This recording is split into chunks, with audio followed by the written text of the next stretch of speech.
नमस्कार, मी कविता. कविताच टेस्टी फूडमध्ये सर्व खवय्यांचे पुन्हा एकदा स्वागत करते. रोज रोज नाश्त्याला काय करावे हा प्रश्न पडतो. रोज पोहे उपमा खाऊन कंटाळा येतो. आज आपण नाश्त्याचा एक हेल्दी पदार्थ कसा करायचा ते पाहणार आहोत. आज आपण मुगाच्या डाळीची इडली बनवणार आहोत. ही इडली चवीला खूपच छान लागते आणि बनवायलाही खूप सोपी आहे. मुगामध्ये फॉलिक ॲसिडचे प्रमाण खूप जास्त आहे, जे आपल्या बुद्धीसाठी व शरीरासाठी खूप जास्त पौष्टिक असतं. त्यासोबतच यामध्ये प्रोटीनची मात्रा पण जास्त आहे. त्यामुळे या इडल्या म्हाताऱ्या माणसापासून तर लहान मुलांपर्यंत सर्वांनीच खायला पाहिजे. चला तर आपण प्रोटीनने भरपूर अशी मुगाची इडली कशी करायची ते पाहूया. तुम्ही या चॅनलला अजून सबस्क्राईब केले नसेल तर जरूर सबस्क्राईब करा, ते निःशुल्क आहे. यासाठी लागणारं साहित्य इथे मी 1 वाटी मुगाची डाळ घेतलेली आहे. वजनी ही मुगाची डाळ 1/2 किलो आहे. गाजर, मटार, कांदा, कोथिंबीर, लसूण, आलं, मिरची, चवीपुरतं मीठ आणि इनो. हे बघा, ही मुगाची डाळ मी 3 तास पाण्यामध्ये भिजवून घेतलेली आहे. तुम्हाला जर ही डाळ लवकर भिजवून पाहिजे असेल तर तुम्ही ही डाळ गरम पाण्यामध्ये भिजवली तर 1 ते 1.5 तासामध्ये पण ही डाळ छान भिजते. या मुगाच्या डाळीमधनं सर्व पाणी आपण काढून घेऊया.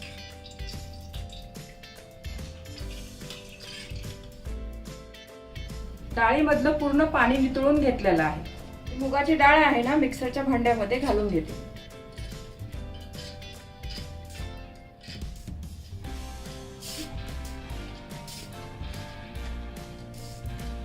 यामध्येच मी मिरचीचे तुकडे पण करून टाकते. मिरची तुमच्या आवडीप्रमाणे तुम्ही कमी जास्त करू शकता. लहान मुलं खात असेल तर 1-2च मिरची टाका. लसूण आणि आलं हे मिक्सर मध्ये आपण बारीक वाटून घेऊया. एका भांड्यामध्ये हे मिश्रण सर्व काढून घेते.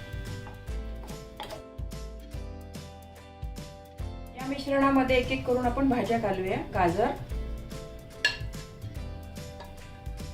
मटार,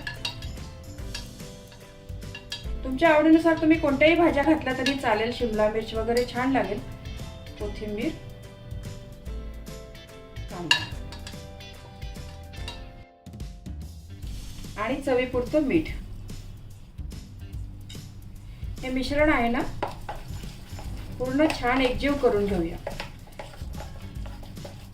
मिश्रणामध्ये इनो घालायच्या आधी आपण या भांड्याला व्यवस्थित तेल लावून घेऊया.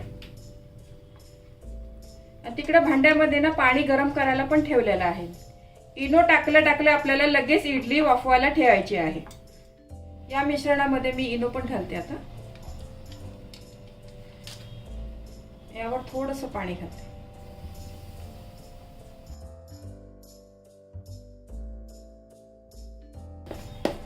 सर्व छान एकजीव करून घ्या तुम्ही.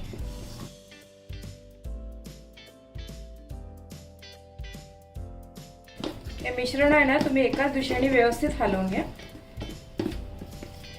इनो या पिठामध्ये व्यवस्थित मिक्स झाला पाहिजे.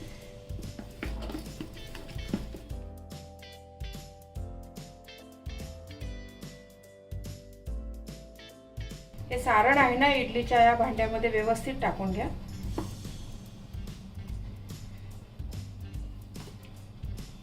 खूपच छान लागतात ह्या इडल्या चवीला. रोज रोज काय नाश्ता करावा आपल्याला प्रश्न पडतो ना. पोहे उपमा खाऊन कंटाळा येतो. हा नाश्त्यासाठी एकदम छान हेल्दी ऑप्शन आहे. तुमची जर डाळ भिजवलेली असेल ना तर अगदी 15 ते 20 मिनिटात इडल्या तयार होतात. या तुम्ही जर डाळ व्यवस्थित भिजवून घेतली ना तर सकाळी अगदी 15 ते 20 मिनिटात तुमची इडली तयार होईल. हे भांडं आहे ना, थोडंसं असं टॅप करून घ्या.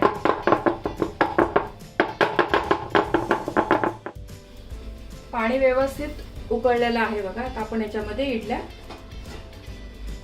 स्टीम करून घेऊया.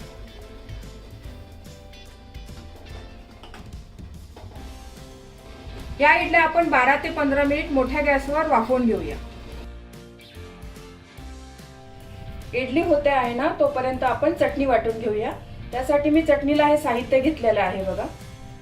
ओलं खोबरं घेतलेलं आहे, फुटाण्याच्या डाळ्या, कोथिंबीर, लसूण, मिरची, आलं.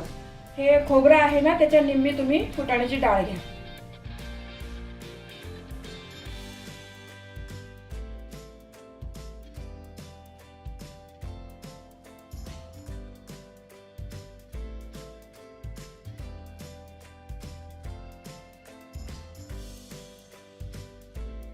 यामध्ये चवीपुरतं मीठ आणि थोडी अर्धा चमचा साखर. हे मिश्रण आहे ना पाणी न घालता असंच आधी वाटून घेणार आहे आणि एकदा वाटून घेतल्यावर नंतर पाणी घालून चांगलं बारीक वाटून घेणार आहे. ही चटणी बघा इतकी छान मस्त बारीक वाटून झालेली आहे. ही चटणी ना एका पातेल्यामध्ये काढून घेते. चटणीला आपण तडका देऊया. त्यासाठी मी तेल गरम करून घेतलेलं आहे. या तेलामध्ये थोडी मोहरी,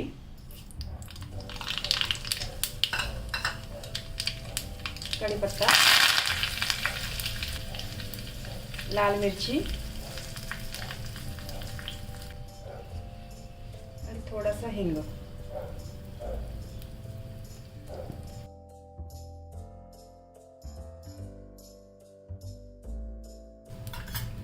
हा तडका या चटणीला देऊया छान.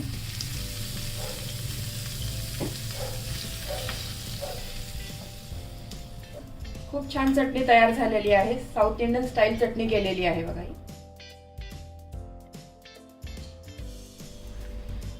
13 मिनिटे झालेले आहे. गॅस मी बंद करते. हे बघा मस्त आपल्या इडल्या तयार झालेल्या आहे. या इडल्या ना थोड्याशा गार झाल्यावरच आपण या साच्यामधनं काढूया. इडल्या थोड्याशा गार झालेल्या आहे. आता आपण इडल्या साच्यातनं काढूया. या चाकू आहे ना थोडा पाण्याने ओला करून घ्या तुम्ही.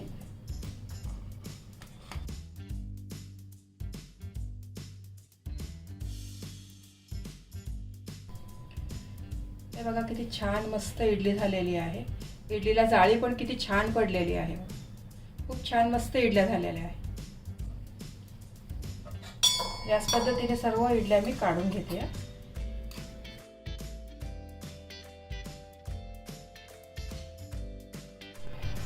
इडल्या खूपच छान मस्त झालेल्या आहेत. जाळी तर इतकी छान पडलेली आहे बघा इडलीला. एक इडली तोडून पण दाखवते तुम्हाला. खूप छान मस्त स्पंजी इडल्या झालेल्या आहे बघा. तुम्ही या इडल्या एकदा तरी नक्की करून बघा. खूप आवडेल तुमच्या घरी सर्वांना. सकाळच्या नाश्त्यासाठी हा खूप छान पर्याय आहे. शाकाहारी लोकांच्या जेवणात प्रोटीनचे प्रमाण कमी असते, तर तुम्ही रोजच्या आहारात थोडे चेंजेस करून हे प्रोटीनचे प्रमाण वाढवू शकतात. तांदूळ आणि उडदाच्या डाळीची इडली तर आपण नेहमीच खातो, तर ही मुगाच्या डाळीची इडली तुम्ही एकदा नक्की करून पहा. चवीला ही खूपच छान लागते. तुम्हाला ओळखूसुद्धा येणार नाही की ही इडली फक्त मुगाच्या डाळीपासून बनलेली आहे. तुम्हाला ही रेसिपी आवडली असेल तर तुमच्या मित्रमैत्रिणी आणि नातेवाईकांबरोबर शेअर करा. व्हिडिओला लाईक करा व चॅनलला सबस्क्राईब करा. रेसिपीला कमेंट्स करा. तुमच्या कमेंट्स वाचायला मला फार आवडतात. तुमच्या लाईक्स आणि कमेंट्समुळे माझा उत्साह वाढतो आणि नवनवीन व्हिडिओ बनवण्यासाठी प्रोत्साहन मिळते. त्याचबरोबर तुम्ही मला फेसबुक, इंस्टाग्राम आणि पिनइंटरेस्टवर देखील फॉलो करू शकतात. त्यांची लिंक डिस्क्रिप्शन बॉक्समध्ये दिलेली आहे. तुम्ही ही रेसिपी कोणत्या गावातून पाहताय तेही सांगा. तर पुन्हा भेटूया एका नवीन रेसिपीसह. तोपर्यंत मस्त खा, काळजी घ्या. धन्यवाद.